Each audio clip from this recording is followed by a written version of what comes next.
And good morning. I'm Carol Costello. Thank you so much for joining me. Next hour, the Department of Justice rips into the Baltimore Police Department. In a blistering report, the DOJ finding the department riddled with racism and excessive force, officers stopping and arresting African Americans with little or no reason. Its investigation sparked by last year's death of Freddie Gray. All 6 police officers charged with his death either acquitted or no longer facing charges. CNN's Jean Casares is live in Baltimore with more on this scathing report. Good morning, Jean.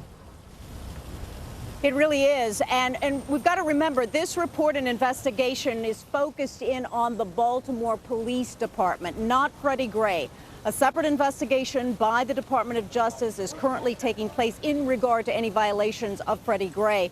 But this report says that the Baltimore Police Department systematically exercised unconstitutional actions toward the people of Baltimore, violating federal law, especially toward the African-American community, saying, quote, making unconstitutional stop, arrests, searches, discrimination against African-Americans, using excessive force, retaliating against free speech. They also go on to say that when police officers were trained, they were trained with inaccurate law, unconstitutional law, many times, quote, driven by systemic deficiencies in Baltimore Police Department's policies, training, supervision, and accountability, structures that fail to equip officers with the tools they need to protect and police effectively and within the bounds of federal law.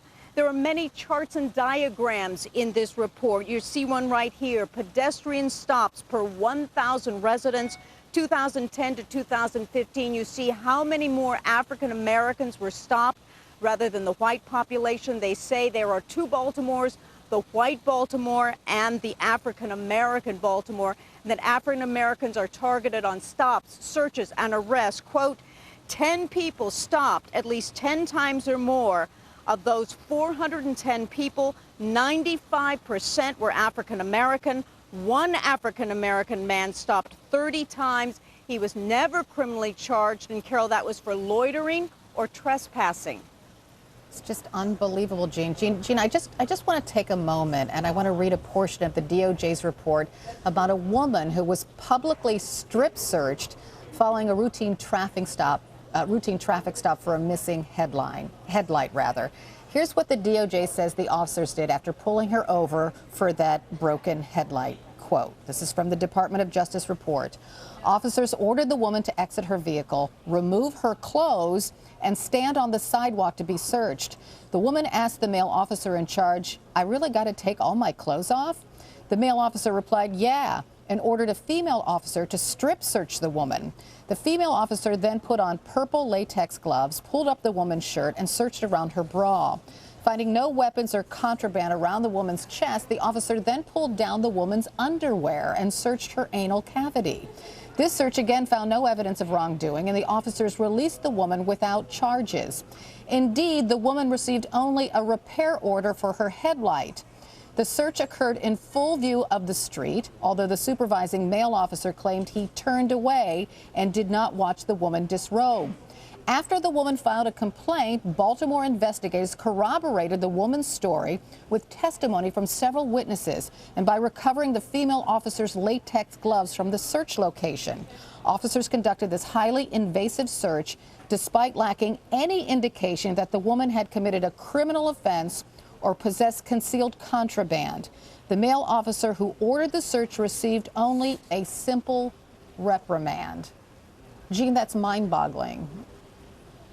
And that's one of so many examples really trying to cite the unconstitutional actions that were taken by police, are taken by police on a daily basis, they say, as well as the lack of accountability, the lack of supervision and control, and effects when you do those types of actions. Now, at 10:30 this morning, there's going to be a press conference right behind me in the City Hall building, the Department of Justice, as well as city officials. But the end result here is that there will be an agreement between the City of Baltimore and the Department of Justice. It will be court enforced of changes, remedial instructions that have to be done and overtaken in the next several years because they want to get Baltimore back on the right course. And really, this 163-page report really concludes saying that there is a light at the end of the tunnel. It will take years and millions of dollars, but they believe Baltimore can become a community that is policed in an effective and constitutional manner in the future, Carol. All right, Jean Casares, of course, will be covering that press conference at 10:30 Eastern Time live right here in the newsroom. Still to come.